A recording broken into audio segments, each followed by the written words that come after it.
Hello guys, kakain kami ngayon ng kimchi na nabili namin dyan sa Save More, sa may pack. Titikman namin kung ano yung lasa. Ayan Huwag yung na, gusto na yan eh. Gagawin namin pang himagas lang guys. Sana masarap, sana magustuhan namin. Amoyin nyo guys.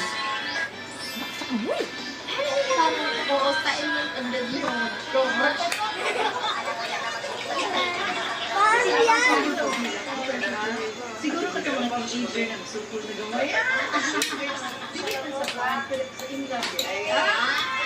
Nakatikim na ako nito dati. Kasi hindi ko alam maalala kung saan. Kaya sabi ko sa kanya, bili kami kahit isa lang. Kasi nga masarap. Kasi nga masarap yun.